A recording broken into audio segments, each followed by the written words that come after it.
if you have just gotten engaged, or you've been engaged for a couple of months, and you're noticing this new trend of things are kind of coming up, and you're fighting over things, or you're like butting heads with certain things, there's conflict, and you're like, what are we doing wrong? Why is this happening? We should be living the life right now, being excited, being having the time of our lives, right? Planning this wedding, planning all these exciting things. What are we doing wrong? Where have we made the mistake? In this video, I'm going to talk you through what I tell so many couples when they come and they say this, we're in this stage. This is what I tell them. This is what I tell them to do to prevent this from happening. There are so many things to be covering, right? When you were talking about a wedding, when you're looking for a venue, when you're thinking about the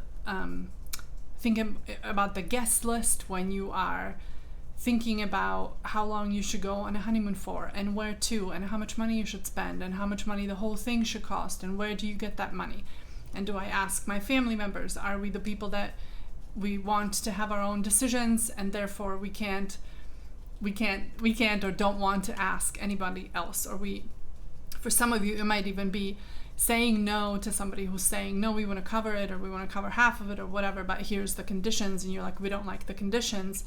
Maybe you decide that that's not, right? There's so many decisions to be made. For most people, for most of the couples that I have walked with through this, a lot of this is happening over months, right? We've gotten used to, you don't just plan a wedding in 2 months or in 2 weeks, or or one for that matter, right? It's a long game. It's sort of game. And the thing that gets us to this place of we're getting stressed out about it, things are not falling into place the way that we would like, or we're having a hard time making a decision. Like, decision fatigue is a thing, right? There's only so many things you can decide in any given day, whether it relates to something really exciting that you're talking about or that you're planning, or whether it's something that's not that, right? Either way, decision fatigue is real.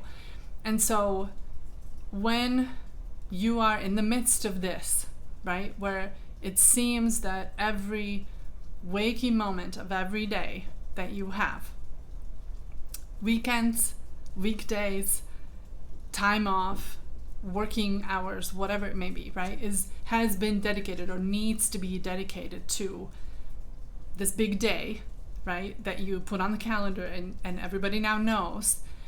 If that's where all of your energy goes, no wonder that you have nothing left for one another. So what I tell my couples in this situation to do is make an agreement with one another that between now and the wedding, and whether that's 5 months out still, or 18 months out still, or however long, it doesn't really matter. But that between now and then, you are calling what I call no talk of the wedding day. And at least, right, at a minimum, like the bare minimum, you're going to pick one day of the week. Ideally, it would be 2 or 3.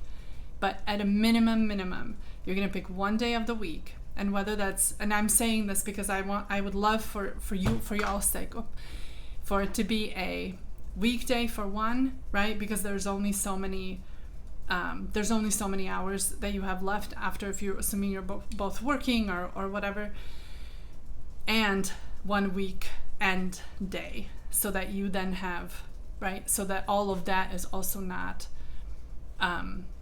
filled with and sort of overflowing with wedding talk, wedding planning, wedding conversations, wedding phone calls, talking to the contractors, talking to the vendors, making a plan, adjusting the plan again, changing the number of guests, changing the menus on the guests, changing the menu on the menu items for your guests, right?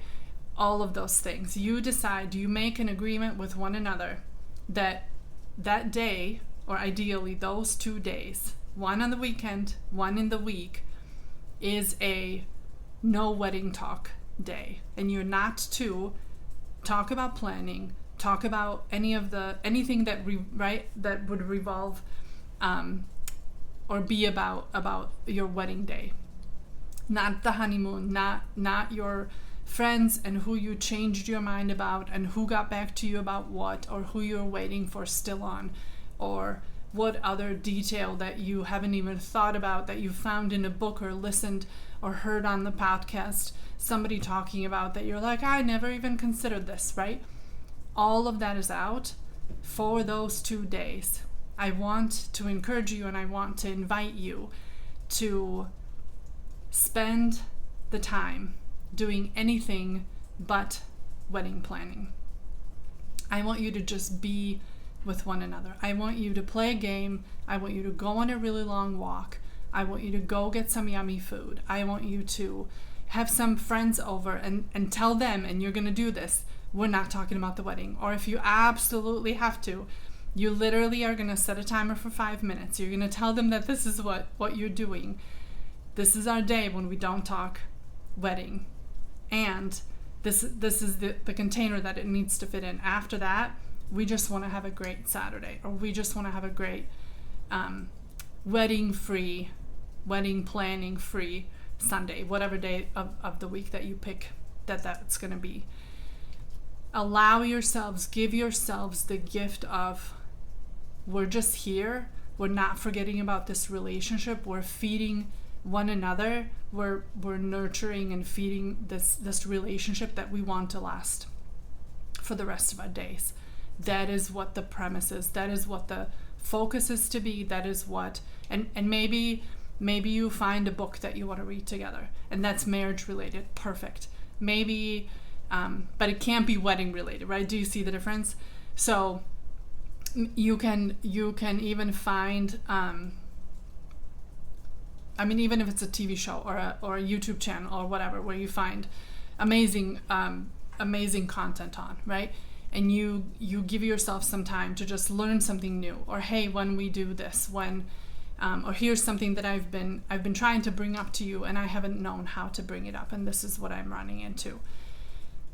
I want to encourage you to give yourself that space to just be as a couple, to grow as a couple, to get to know each other still as a couple, that's outside of the wedding planning piece. And granted, you are getting to, don't hear me saying you're not getting, of course you are. You're getting to know one another as you talk through all the wedding planning stuff. But I want you to put all of that on the back burner for one day during the week and one day during the weekend, or at least part of a weekend, where you can just show up for one another, be present, listen, find out what other things are happening in your lives that you haven't touched on, that you haven't talked about, because wedding planning has been happening and you've been sort of I don't even want to say overindulging, but overly, right, focusing on that. Give yourself that gift. Make it a really conscious choice. Agree on the day that it is. And if you're going to tell me that, oh, but our schedules are so nuts that we won't be able to keep that on the same day, that's okay. I would rather you come up with a day and then you have to change it 1 or 2 weeks in the next 6 months because so-and-so is doing this, or we do have a meeting that the vendor wasn't able to have on another day or whatever. You can move it, right? You can reschedule that day. You can move it to a different day in the week, that particular week, if that's what you need to do. But take your best guess. What would likely be the easiest day to make this happen, and then stick with it. And if it needs to be changed, whoever, right, is talking about, oh, I have this coming up, or this is coming up for me, find the other person, reschedule it, renegotiate that time, just make it happen on a different day. Now, if you are that couple, and I've had so many couples come and, with the excitement in their face, tell me we're engaged, what's your best advice, right? Or we've been engaged for 4 months or for a year or for 2 or whatever it may be. What's your best advice? Given what I do, given that this is what I dedicate my life to, working with couples all day. What would you say to the couple to set ourselves up for success long term? If you don't know what that is, I am talking about, and it's sort of an uncommon piece of advice that I give when it comes to this, but I'm going to talk about that in the next video. And if that sounds like something you would want to hear, I'll see you there.